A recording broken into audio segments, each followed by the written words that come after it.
Hello नमस्कार dear student, welcome to success career.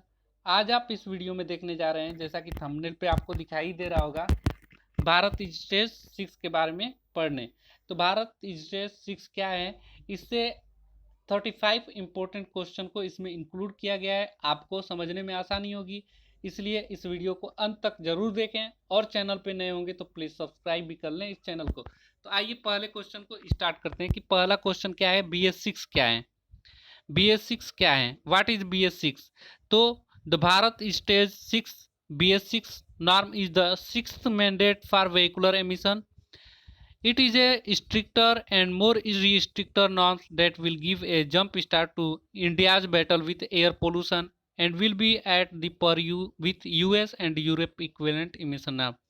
जो BS6 है वो भारतीय स्टेज, उसका फुल फॉर्म है BS6 का, भारत स्टेज 6। ये क्या करेगा, एक नॉर्म्स है जो व्हीकल एमिशन से निकलने वाले प्रदूषण को कम करेगा और इंडिया को और ग्रोथ करने में मदद करेगा। यहाँ एयर पोल्यूशन कम करने के लिए BS6 लाया गया है। अभी इंडिया में जो फिलहाल टाइम में हम लोग जो बाइक या कार वगैरह चला रहे हैं वो BS4 है। अब जो अगला 1 अप्रैल 2020 से जब लागू हो जाएगा तो जो भी कार या बाइक आएंगी BS6 आएंगी। तो दूसरा सबसे ज़्यादा क्वेश्चन पूछा जाता है, what is a BS6 ready engine. BS6 ready engine क्या है? तो a Bharat stage 6 ready engine has major modification to its component to make it cleaner and adhere to the BS emission norm. जो BS6 ready engine है ये बहुत ही अधिक मात्रा में मॉडिफाई करके बनाया गया है। इसके कंपोनेंट में, इंजन के कंपोनेंट में बहुत ही मॉडिफाई किया गया है। और ये क्या करेगा, ये क्लीन करेगा एमिशन नॉर्म्स को, जितने भी उसमें से उत्सर्जित हानिकारक गैसें हैं उसको क्या करेगा, क्लीन करेगा। इम्प्रूव फ्यूल क्वालिटी, और क्या किया गया है रेडी इंजन में, इसके फ्यूल क्वालिटी को इम्प्रूव करेगा। Composite and in DPF diesel particulate filter and SCR selective catalytic reduction in diesel car are put to use make the vehicle BS6 ready. तो जो जो BS6 रेडी इंजन है ये एक नॉर्म्स है, Indian government ने इसे लागू कर दिया है 1 अप्रैल 2020 से। अब जो भी नई गाड़ी आएंगी तो यही आएंगी। जो तीसरा सबसे ज़्यादा इंपॉर्टेंट क्वेश्चन पूछा जाता है, what are the benefit of the BS6 engine. BS6 engine जब हम यूज करेंगे तो इसका लाभ क्या होगा। तो पहला लाभ लाभ है BS6 का, BS6 complement vehicle engine reduce nearly 25% nitrogen oxide emission in petrol vehicle and substantial 70% on diesel vehicle। तो पहला इसका जो फायदा है, 25% नाइट्रोजन ऑक्साइड को कम कर देगा पेट्रोल इंजन में, और डीजल इंजन में लगभग यही नाइट्रोजन ऑक्साइड को 70% कम कर देगा। यही पहला बेनिफिट है BS6 का। तो अगर हम अपने देश से प्यार कर रहे होंगे तो हम सोचेंगे कि हमारे देश में कभी पोल्यूशन ना हो, इसलिए हम BS6 यूज करेंगे। तीसरा जो इसका फायदा है वो है upgraded engine with the technological advancement of exhaust system, ensuring a significant increase in its durability। इसके एग्जॉस्ट सिस्टम में क्या किया गया है, सुधार किया गया है, एडवांस टेक्नोलॉजी को लगाया गया है, जिससे क्या होगा, हमारा जो BS6 इंजन होगा उसकी टिकाऊपन ज़्यादा होगी, जल्दी ख़राब नहीं होगा। तो ये एक दूसरा फ़ायदा है। तीसरा है BS6 norm also enforce stringent limit on the methane hydrocarbon. ये BS6 नॉर्म जो है ये फोर्सली कम कम कर देगा किसको, मेथेन हाइड्रोकार्बन्स को, जो एक पोल्यूटेड तत्व है। और दूसरा पोल्यूटेड तत्व जो ऑटोमोबाइल से निकलता है, नाइट्रोजन ऑक्साइड, इसको भी कम करेगा। कितना कम करेगा, 25% पेट्रोल इंजन में और 70% डीजल इंजन में।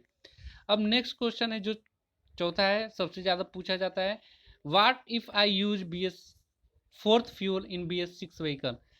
क्या होगा अगर हम BS6 में BS4 वाला ईंधन को इस्तेमाल करेंगे। तो क्या होगा, देखिए, currently BS4 fuel can be use in this cars where ever BS6 fuel is not available in market. जो करंट में हम BS4 फ्यूल को, ईंधन को इस्तेमाल कर सकते हैं BS6 में, जब तक कि ये मार्केट में अवेलेबल नहीं हो सकता, जब तक ये मार्केट में नहीं आ जाता BS6 का फ्यूल, तब तक हम BS4 का फ्यूल इस्तेमाल कर सकते हैं।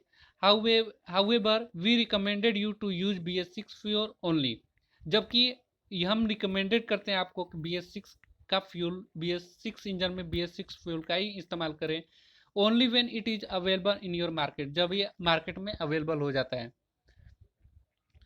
अप्रैल 20 जब 1 अप्रैल 2020 से लागू हो चुका है, तो यानी कि इसका फ्यूल भी धीरे धीरे मिलना स्टार्ट हो जाएगा, धीरे धीरे BS4 को कम कर दिया जाएगा।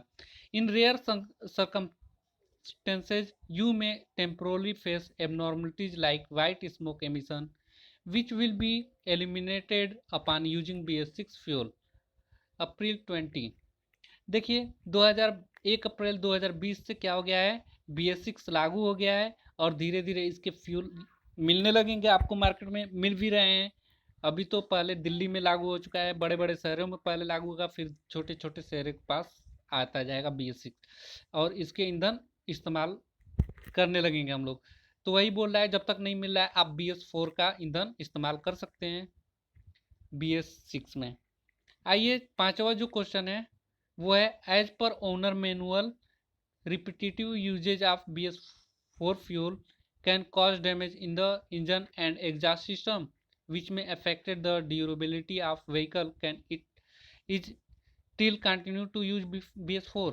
बोल रहा है कि जो ओनर है उसका मैनुअल जो बनाया है, उसके बार बार यूज BS4 फ्यूल को हम बार बार यूज करेंगे तो क्या यह डैमेज कर सकता है हमारे इंजन को और एग्जॉस्ट सिस्टम को, यही बताना है। और जो उसकी टिकाऊपन है BS6 इंजन का, उसको भी कम कर देगा BS4 फ्यूल का हमेशा इस्तेमाल करने से, लगातार इस्तेमाल करने से। तो उसका आंसर है, currently BS4 fuel can be used in this car where BS6 fuel is not available in market. जैसा कि आपको पहले ही बता दिया है कि BS4 फ्यूल हम यूज कर सकते हैं जब तक कि हमारे मार्केट में BS6 फ्यूल नहीं आ जाता।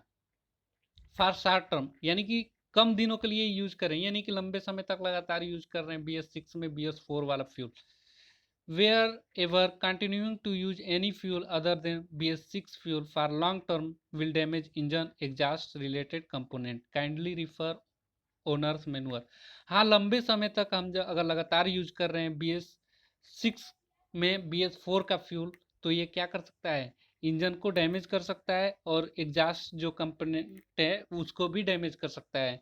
इसलिए BS6 फ्यूल का इंजन में BS6 ही फ्यूल का इस्तेमाल करें। नेक्स्ट जो इंपॉर्टेंट क्वेश्चन है, व्हाट इज DPF। DPF क्या है?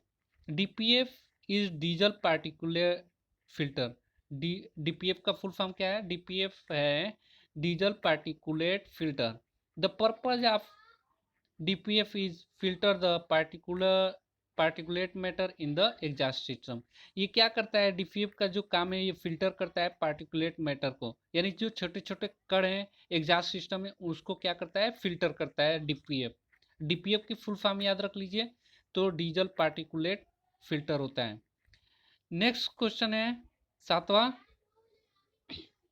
What is DPF regeneration.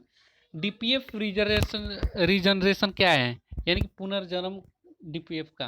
तो regeneration is a process of cleaning the particulate matter accumulated in the DPF। Regeneration एक प्रक्रिया है, क्लीनिंग प्रक्रिया है जो पार्टिकुलेट मैटर को क्या करता है, इकट्ठा करता है DPF में। DPF रीजनरेशन क्या है? DPF रीजनरेशन एक प्रोसेस है, क्लीनिंग प्रोसेस है जो पार्टिकुलेट मैटर को इकट्ठा करता है DPF में। 8वां जो इंपॉर्टेंट क्वेश्चन है, how does the regeneration happens, यानी कि रीजनरेशन कैसे हैपेंड होता है। तो रीजनरेशन हैपेन इन टू वे। जो रीजनरेशन है वो दो तरीकों से घटता है, पहला जो ऑटोमेटिक रीजनरेशन, दूसरा मैनुअली रीजनरेशन। ऑटोमेटिक रीजनरेशन जो होता है based on accumulation of PM in DPF। ECM performs regeneration automatically high speed driving idling. जो ऑटोमेटिक रीजनरेशन है वो क्या होता है कि ये एक्यूमुलेटेड में पार्टिकुलर मैटर जो है DPF में इकट्ठा होता रहता है, उसी को ऑटोमेटिक क्या करता है, रीजनरेट करता रहता है, उसी को हम बोलते हैं ऑटोमेटिक रीजनरेशन। और मैनुअली रीजनरेशन में क्या होता है, by pressing manual DPF switch when prompted in multi information display. MID। तो मैनुअल रीजनरेशन कैसे होगा? जब अत्यधिक मात्रा में हमारा पार्टिकुलेट मैटर हो जाएगा, ऑटोमेटिक नहीं होगा, तो हम उसे प्रॉम्प्ट देंगे, यानी कि उसको प्रेरित करेंगे मैनुअली स्विच को प्रेस करके, तो वो जो मैनुअल रीजनरेशन कहलाएगा। अगर हम स्विच के द्वारा उसे बता रहे हैं कि ये हमें करना चाहिए, ऑटोमेटिक कर रहा है तो ऑटोमेटिक रीजनरेशन होगा, और इसमें बताना पड़ रहा है स्विच के द्वारा तो वो मैनुअल रीजनरेशन होगा। 9 नंबर का क्वेश्चन है, सबसे ज्यादा पूछा जाता है, how frequently customer has to do manual regeneration. तो आंसर है customer has to do manual regeneration only when it's prompts.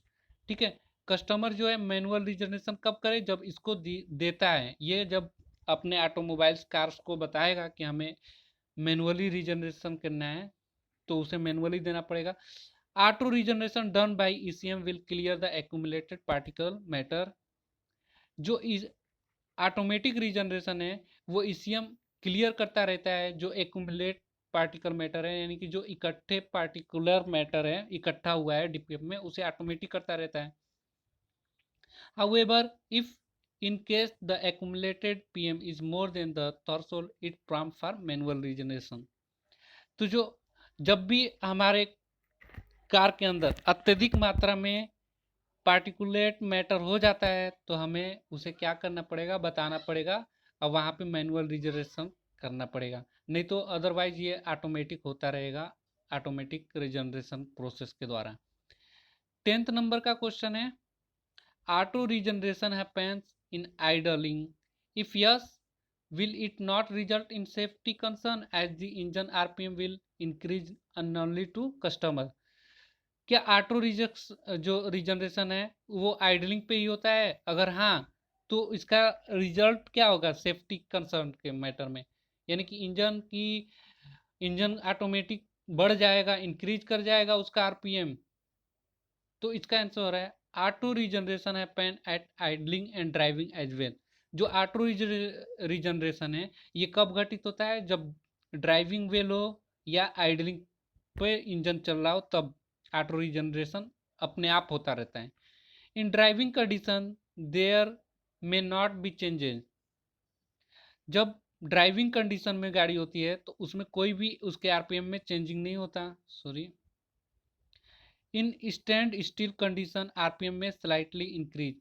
और जब हम कार को खड़े करके रीजनरेशन मैनुअली करते हैं तो उसको हल्का सा क्या हो जाता है, उसकी RPM बढ़ जाती है।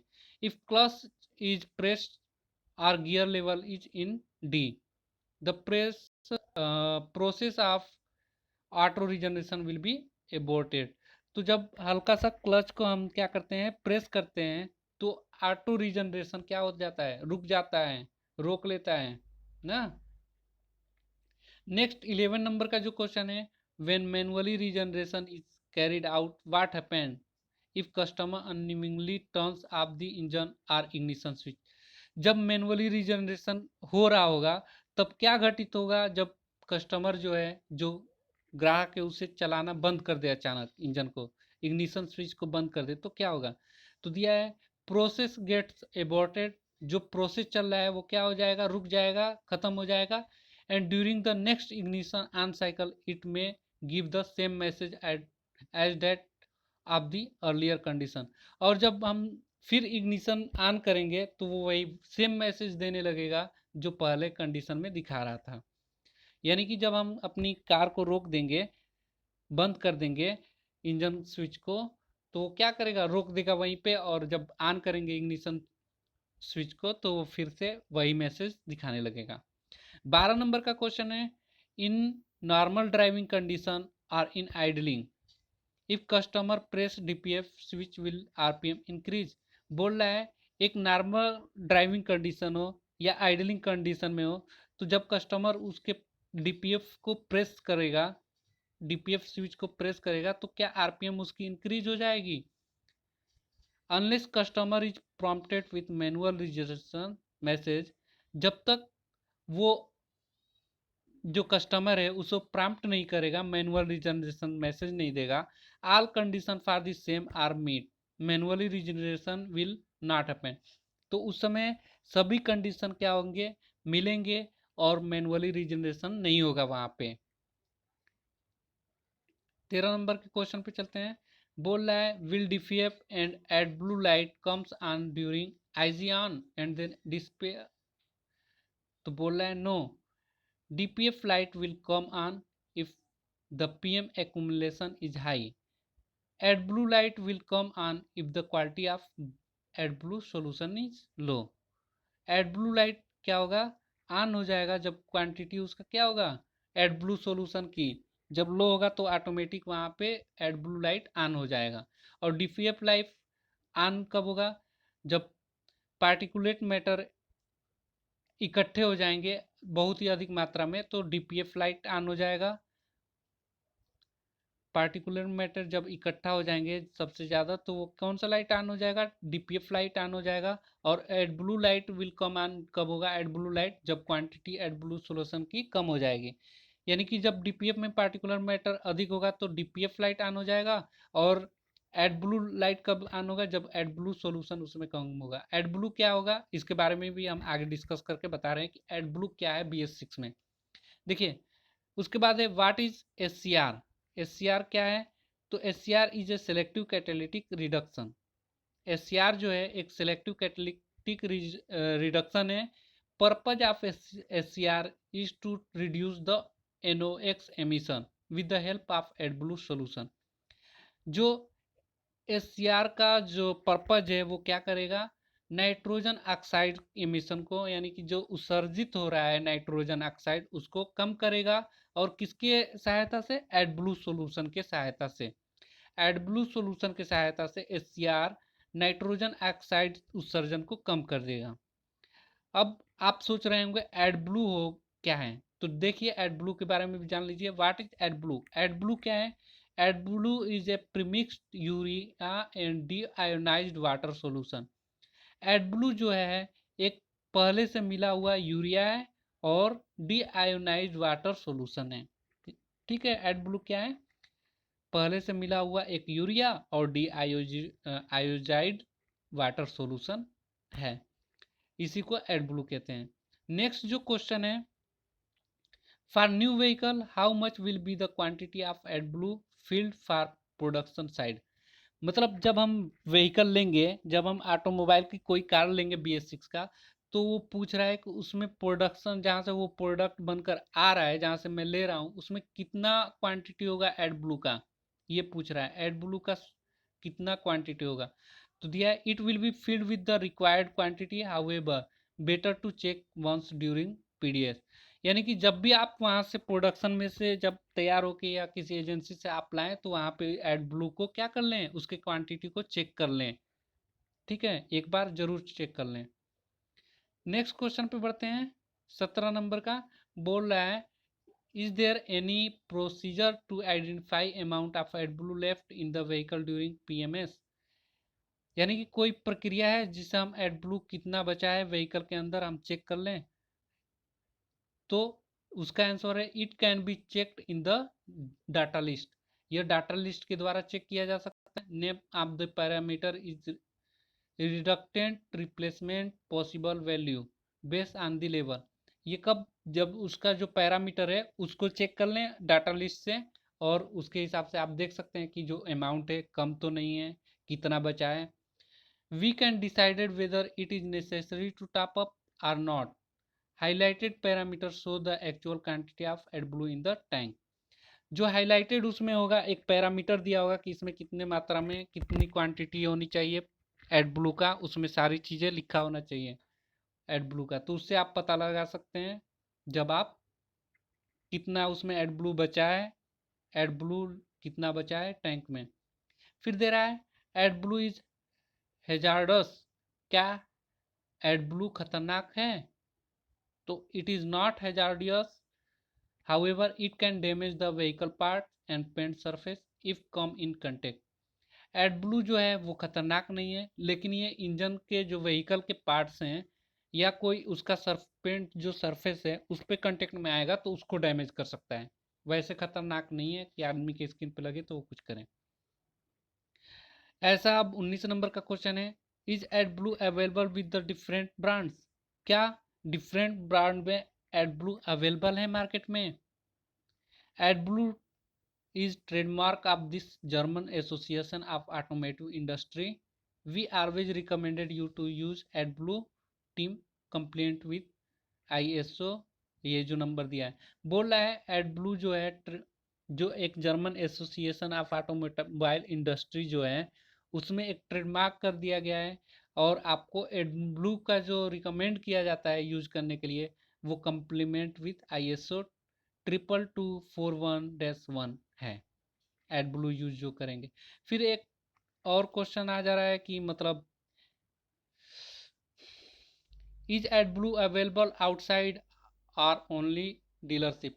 क्या एडब्लू जो है आउटसाइड यानी कि बाहर भी कहीं मिल जाएगा कि सिर्फ डीलरशिप जहाँ है वहीं मिलेगा? तो yes, it is available outside, however Toyota recommended you to use Toyota AdBlue. हाँ, ये आसानी से बाहर कहीं भी मिल जाएगा एडब्लू, डीलरशिप ही सिर्फ इसे नहीं देगा, और टोयोटो जो रिकमेंड करता है वो टोयोटो एडब्लू को यूज करने के लिए कहता है। नेक्स्ट क्वेश्चन पे बढ़ते हैं। 20 नंबर का हो गया था ना कि टोयोटो रिकमेंड करता है टोयोटो एडब्लू के लिए। आइए 21 नंबर का क्वेश्चन देखिए। What is the routing for procurement of AdBlue? तो इसका आंसर है refer to mail with subject consolidated communication for BS6 customer service. जिस भी कंपनी का आप व्हीकल ले रहे हैं आप उनसे क्या करिए, एडब्लू के लिए संपर्क करिए, या वो जो डाटा आपको मिला है बुकलेट उसमें आप चेक कर सकते हैं। नेक्स्ट क्वेश्चन है 22 नंबर का। What is the life of PDF? PDF की लाइफ क्या है, DPF की लाइफ क्या है? तो based on fuel quality and customer uses the life of DPF में वेरी। देखिए जो क्वांटिटी है फ्यूल का, मतलब कैसा हम फ्यूल का क्वालिटी है, कैसा क्वांटिटी हम यूज कर रहे हैं, क्वालिटी कैसा है, और कस्टमर उसको यूज कैसे कर रहा है, उस पर डिपेंड करता है DPF। DPF की कोई फिक्स वो नहीं है कि इतना ही दिन चलेगा, वो आपके ऊपर है कि आप कैसे उसको यूज कर रहे हैं, कैसे गाड़ी को यूज कर रहे हैं, और कैसे फ्यूल उसमें डाल रहे हैं। फ्यूल अच्छा डालेंगे तो DPF की लाइफ अच्छी होगी, अच्छा ड्राइविंग कर रहे हैं, अच्छे से यूज कर रहे हैं, देख रेख कर रहे हैं, तो उसकी DPF की लाइफ अधिक होगी। 23 नंबर का क्वेश्चन है do we have any tools to check whether the fuel inside vehicle is BS4 BS6 fuel? क्या कोई ऐसी टूल्स है जिससे हम चेक कर पाए कि अंदर फ्यूल BS4 में या BS6 में कितना है?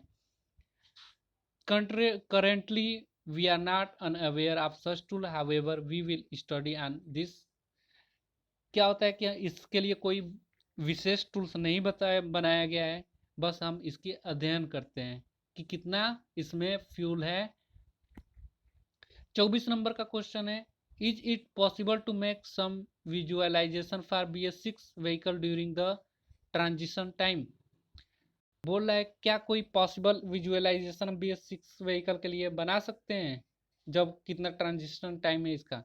तो नो डिफरेंशियल, कोई भी डिफरेंशियल नहीं कर सकते हम। 25 नंबर का जो क्वेश्चन है if the vehicle meets up with accident specially under body what are the do's and don't do's? बोल रहा है कि जब व्हीकल क्या हो जाए, एक्सीडेंट हो जाए अंडर बॉडी में, तो हमें क्या करना चाहिए और क्या नहीं करना चाहिए? तो please follow the precaution related to AdBlue spoilage.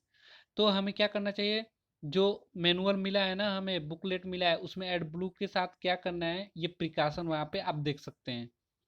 26 number का क्वेश्चन है if there is a rat bite and urea solution AdBlue comes in contact with air then will it be hazardous? बोल रहा है कि क्या अगर चूहे की काट लेने पे, यूरिया जो सोल्यूशन है उसको काट लेने पे, अगर उसमें से एडब्लू बाहर आ जाता है और एयर से क्या होता है, जब एयर में आ जाएगा तो ये क्या खतरनाक हो सकता है एडब्लू? तो आंसर है इट इज नॉट हैजार्डियस, ये क्या खतरनाक नहीं है। However we have to replace AdBlue solution after the damage part or repair. क्या होगा कि जब हमारा एडब्लू को रिपेयर कराते समय जो डैमेज हुए हैं उसको बदल देना चाहिए, यानी कि क्या कर देना चाहिए, डैमेज पार्ट को बदल के उसे रिप्लेस कर देना चाहिए एडब्लू को। नेक्स्ट क्वेश्चन जी सही है। देखिए 27 नंबर का क्वेश्चन है will there be any warning intimation to customer before AdBlue gets exhausted? क्या कोई ऐसी वार्निंग या कोई ऐसी सूचना देगा टू कस्टमर को बिफोर एडब्लू गेट्स एग्जॉस्टेड कि क्या हो रहा है, एडब्लू जो है वो एग्जॉस्ट हो रहा है, ऐसी कोई सूचना मिलेगा?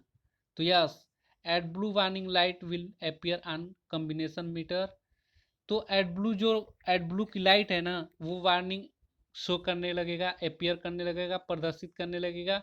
Message will be prompt AdBlue level low, और मैसेज आपको दिखाने लगेगा कि एट ब्लू की जो लेवल है वो क्या है, एक निश्चित पैरामीटर से कम हो गया है। Fill up the AdBlue in 2400 kilometres, यानी कि जब भी एट ब्लू को भरिए जब भी 2400 किलोमीटर आपकी गाड़ी चल जा रही है। दिस मैसेज में अपीयर अप्रोक्सीमेटली 2400 किलोमीटर। यह मैसेज लगभग तभी दिखाएगा जब गाड़ी आपकी 2400 किलोमीटर चला होगा। Before AdBlue gets exhausted, उससे पहले कि गेट क्या हो जाए, एड ब्लू एग्जॉस्ट हो जाए, उससे पहले यानी कि 2400 किलोमीटर चलने से पहले एड ब्लू को क्या कर दीजिए, रिफिल करवा लीजिए। On continuing driving the message will changes to AdBlue level low. और अगर लगातार आप ड्राइविंग कर रहे हैं तो ये मैसेज क्या हो सकता है, बदल सकता है। मतलब इसकी जो चेंजेज है कि 24 किलोमीटर पे ये आपको शो करेगा, वो कम पे भी शो करने लगेगा, क्योंकि आप ड्राइविंग क्या कर रहे हैं, लगातार कर रहे हैं। No start in 800 kilometre, fill up AdBlue warning light will be on till the AdBlue is refill. और एट ब्लू की जो लाइट जल जाएगी ना, तो एट ब्लू को भरवाते समय तब तक भरवाते रहिए जब तक कि एट ब्लू लाइट ऑन रहती है। जब तक ऑन रहता है तब तक भरवाते रहिए, जैसे ही ऑफ हो जाएगा तो आप भरवा जो रहे हैं उसको छोड़ भी सकते हैं, बस यानी कि लेवल कंप्लीट हो जाएगा। 28 नंबर का क्वेश्चन है, if the warning message appear on combination meter can customer fill AdBlue on his own, if yes how much quantity?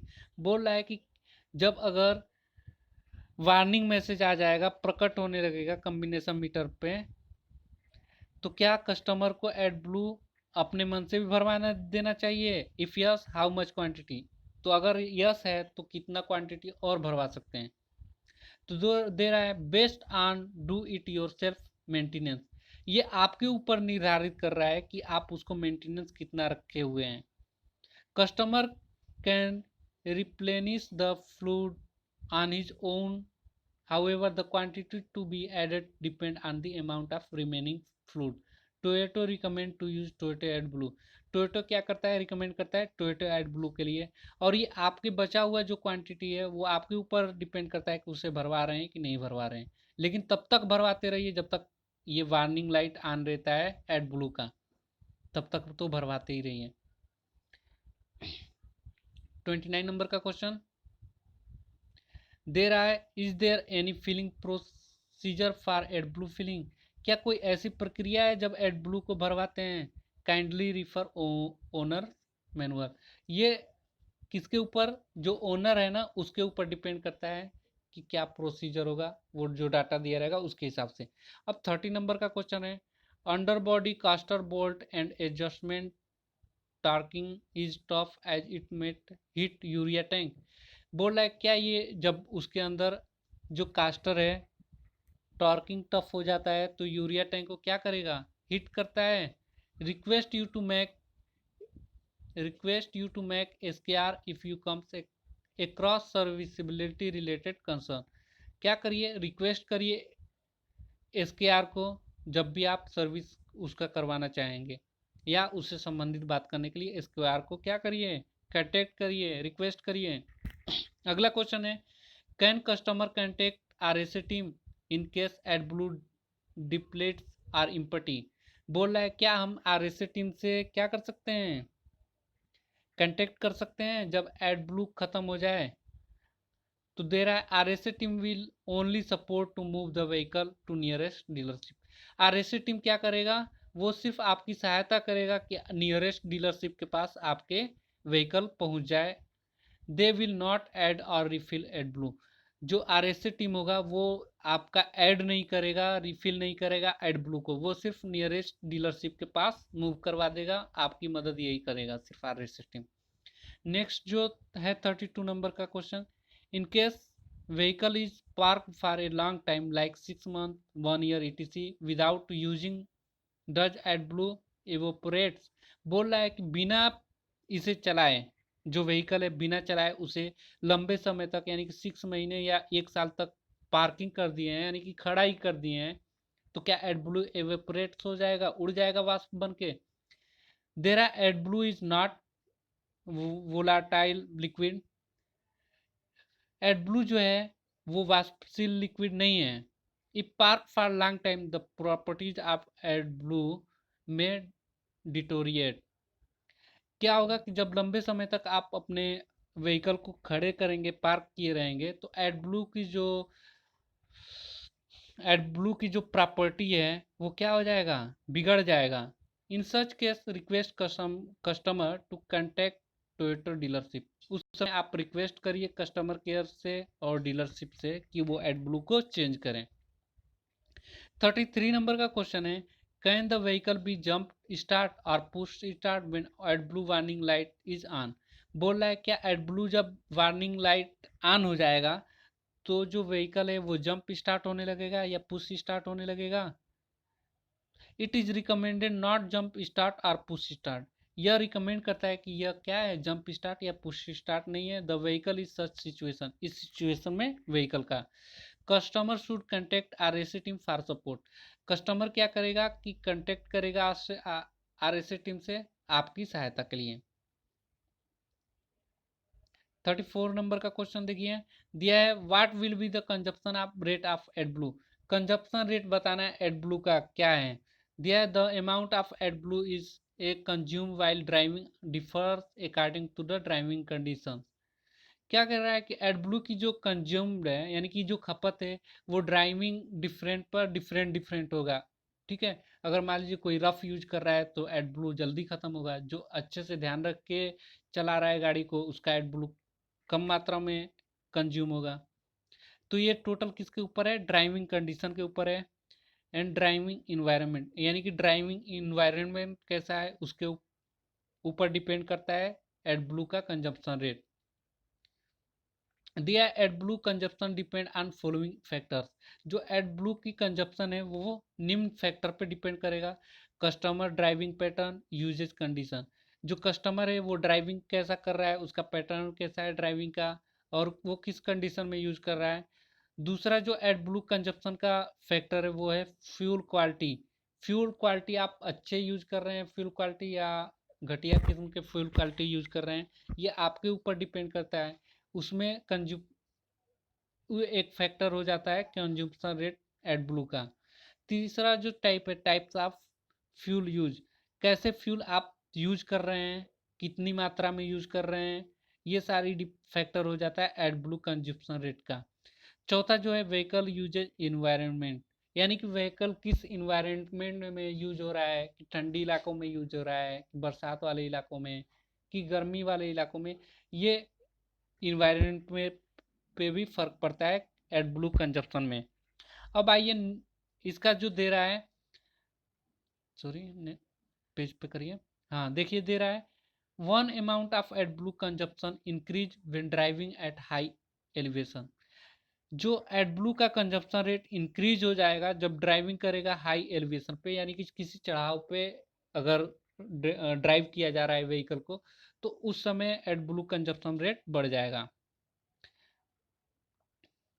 When the ambient temperature is low, जब क्या होगा प्रचुर मात्रा में टेम्परेचर क्या होगा, कम होगा। And when the exhaust gas purification device is operating, और जो एग्जॉस्ट गैस के प्यूरिफाई करने की डिवाइस है वो ऑपरेट करता रहेगा, उस समय क्या होगा कि आपका कंजप्शन रेट बढ़ जाएगा एड ब्लू का। दूसरा है two driving a range mention is only for reference, in actual condition it is subjected to vary based on various factor mentioned above. ये क्या हो सकता है, कंजम्पशन रेट एड ब्लू का अलग अलग कंडीशन में अलग अलग हो सकते हैं, वही बता रहा है जैसे कि ऊपर बताया गया है। Various factor mention above. ये चारों फैक्टर पे निर्भर कर रहा है एडब्लू का कंजप्शन। नेक्स्ट जो क्वेश्चन है और इस वीडियो का लास्ट जो क्वेश्चन है वो है, in owner manual it is mentioned as AdBlue consumption will be 900 kilometre per litre, is it an achievable driving range. As mention before, जैसा कि पहले बताया गया है, driving range AdBlue consumption varies from vehicle to vehicle. ये क्या होगा, अलग अलग व्हीकल में अलग अलग एडब्लू का कंजप्शन रेट होगा।